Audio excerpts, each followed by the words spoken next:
और मानती है, लेकिन किस बात पे कि दिन में जाना, रात में नहीं जाना है। यहाँ उसने क्या किया, विवेक पूर्ण होकर उसकी बात को माना, बच्चे की बात को माना, लेकिन विवेक का भी प्रयोग किया।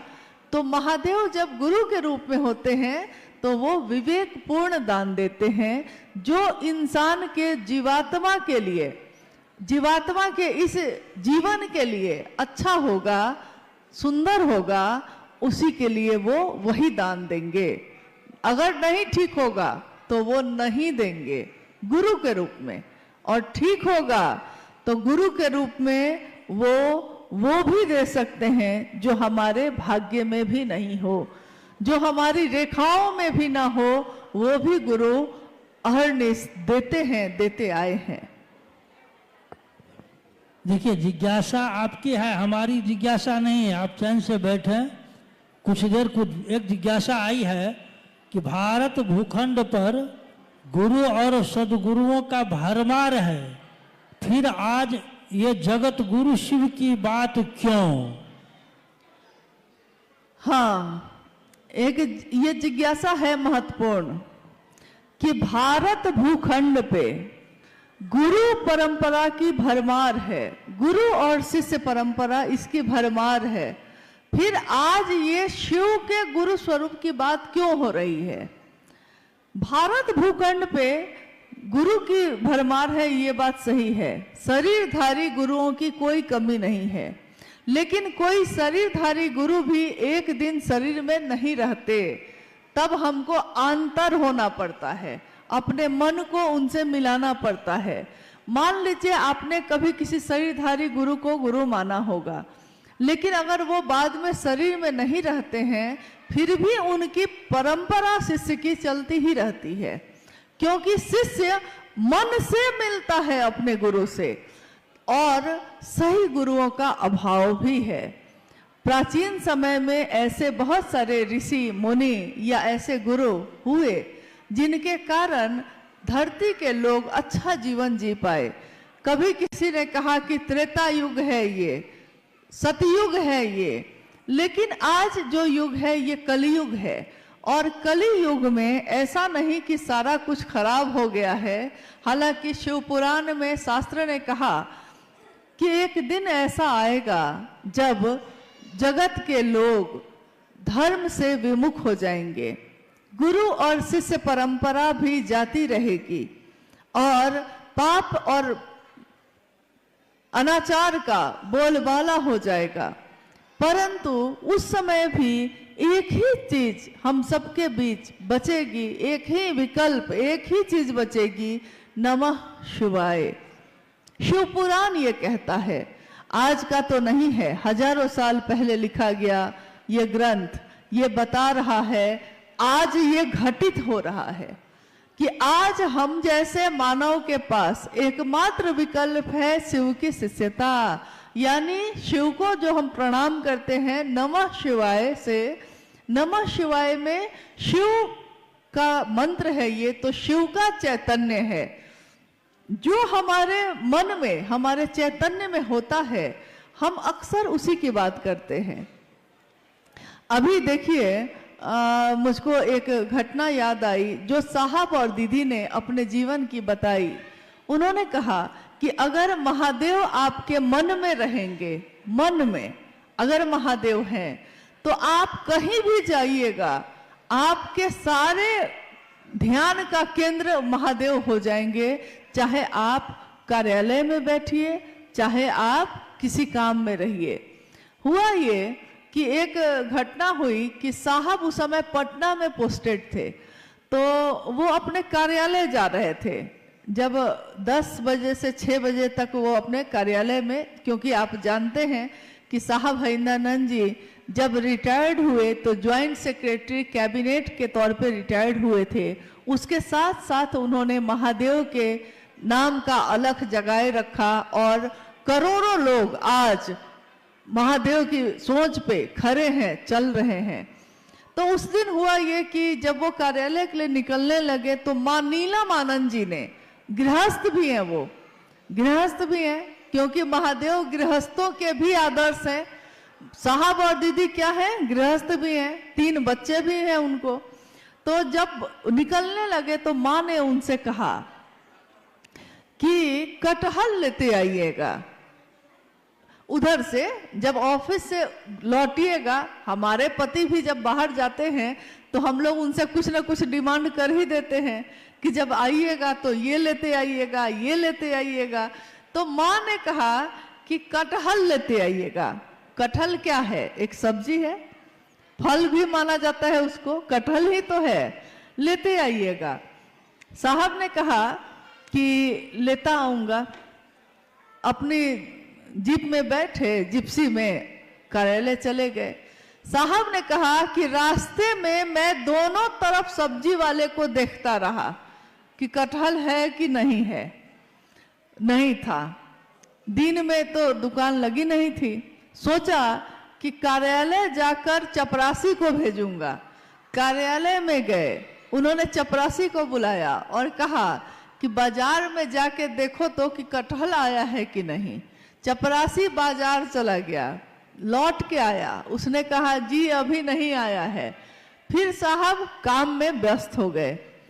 फिर अब शाम में जाना है, चपरासी से फिर बुला के कहा अब देखो तो कि आया कि नहीं कटहल बाजार में। चपरासी फिर गया, उसने कहा आ गया है सर। उधर से कटहल लेके आए, गाड़ी में रखी गई।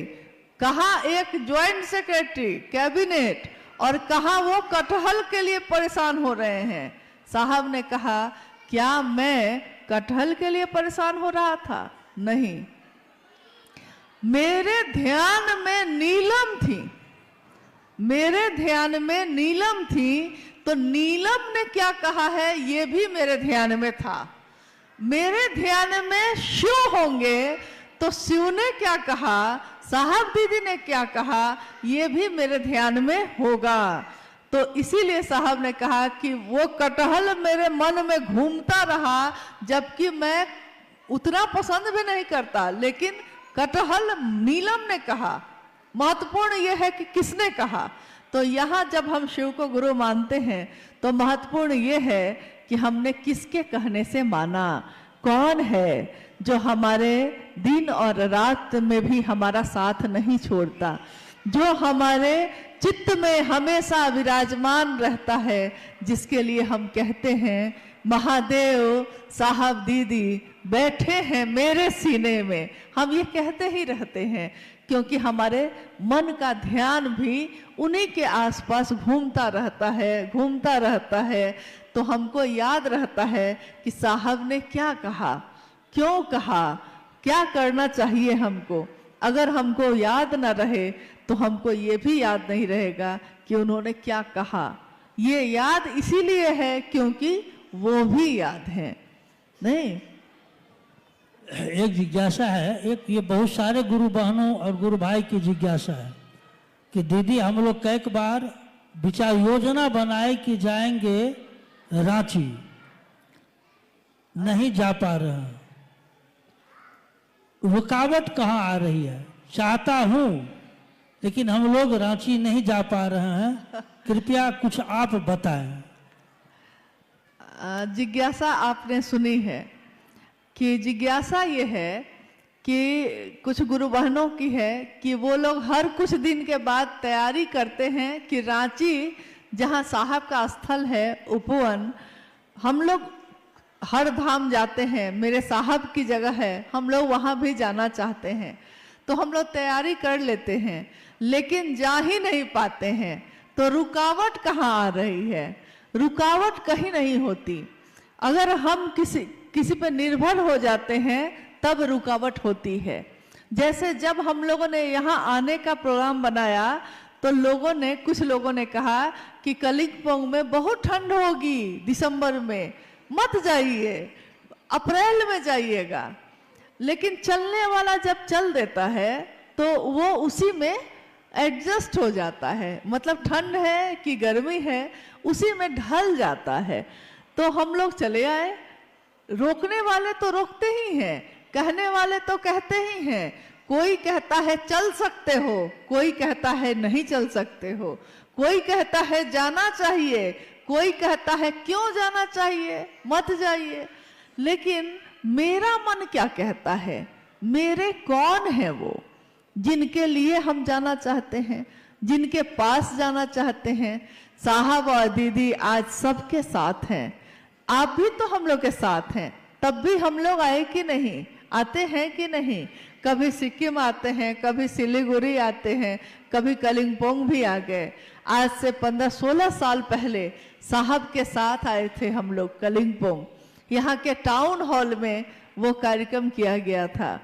आज इतने सालों बाद फिर से कलिम्पोंग में आने का मौका मिला तो सारी स्मृति, सारी बातें याद आने लगी। मुझको याद है कि जब टाउन हॉल से निकलकर हम लोग कार्यक्रम के बाद निकलकर होटल जा रहे थे तो रास्ते में एक फुटबॉल का मैदान था, शायद किसी स्कूल का था, कहाँ का था, कोई फुटबॉल मैदान है, टाउन हॉल से निकलने के बाद रास्ते में था।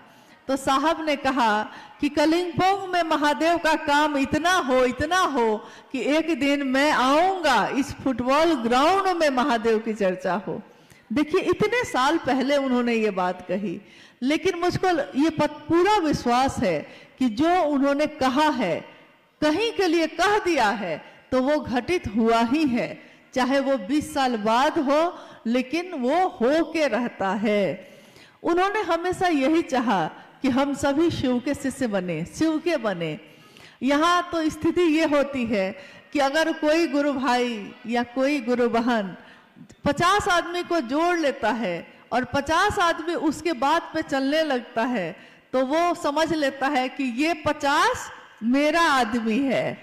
तो दूसरा अगर कोई रख दिया चर्चा तो उसमें कहेगा मेरा लोग नहीं जाएगा, मेरा लोग, जबकि आपने उसको जोड़ा था क्या कह के, आपने तो कहा था शिव का बनना, शिव का शिष्य बनना, तो शिव के लोग ना होंगे, ये मेरे लोग कैसे हो गए? इसका अर्थ है कि मैंने शुरुआत में ही गलत भावना से ये काम किया है, मैंने महादेव के लिए महादेव का काम नहीं किया। जिसने भी, जो भी ऐसा करते हैं, उन्होंने शुरू से ही सोच लिया था कि हमको अपना आदमी बनाना है। हम लोग को कहाँ फर्क पड़ रहा, आप आए तो बहुत अच्छा, हम भी तो महादेव के लिए आए थे, फिर हम भी चले जाएंगे, आप भी चले जाइएगा। कोई ना भी आया तो भी कोई बात नहीं, महादेव उस पे भी दया करे, उस पे भी अपनी कृपा, अपना आशीर्वाद बरसाएं, उनकी दया की बारिश हर व्यक्ति पे हो। हम शिव के शिष्य हैं, हम किसी का अशुभ नहीं सोच सकते, किसी का अहित नहीं सोच सकते, चाहे वो आपके साथ चले या ना चले। कभी शिव के शिष्यों को किसी का अहित नहीं सोचना चाहिए, क्योंकि वो शिव का शिष्य है और अगर उसने सोच लिया तो ऐसा घटित हो सकता है। इसलिए हम लोगों को ये काम कभी नहीं करना चाहिए। दूसरे गाली दे सकते हैं, हम लोगों को नहीं देना चाहिए। दूसरा आरोप लगा सकता है, हम लोगों को नहीं लगाना चाहिए, क्योंकि हम तो जानते हैं कि हम शिव के शिष्य हैं, भले वो जाने ना जाने। एक जिज्ञासा है, गुरु बहनों का कहना है कि दीदी, हम लोगों ने दीदी नीलम आनंद जी को तो देखा नहीं है। 2005 में दीदी नीलम आनंद जी शरीर छोड़ी, आप उनके साथ और साहब श्री के साथ गुजारे हुए अपना कुछ अनुभव सुनाइए। बाप रे बाप, दीदी से अनुभव पूछ रहे, एक अपना कुछ अनुभव बताइए कि आपने क्या अनुभव किया साहब और दीदी को। देखिए, दीदी नीलम आनंद 2005 में 17 जून को शिवलीन हो गई। आज से कितने वर्ष पहले? साहब 4 सितंबर 2022 को शिवलीन हो गए और आज भी दीदी और साहब हम लोगों के साथ उसी तरह है, जरा भी कम नहीं हुआ है, रफ्तार और बढ़ गई है, नजदीकी और बढ़ गई है। शरीर में रहते जो थोड़ी दूरी भी थी वो भी अब खत्म हो गई है। आपने जानना चाहा है, आपने पूछा है दीदी नीलम आनंद जी के बारे में।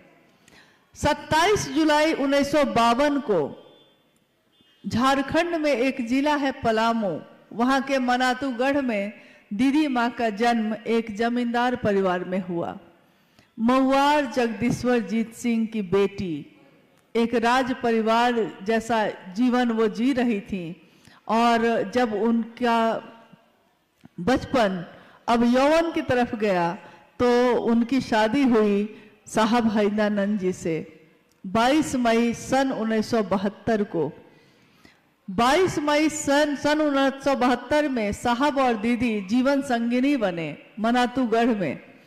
और ये वो समय था जब साहब शमशान साधना किया करते थे।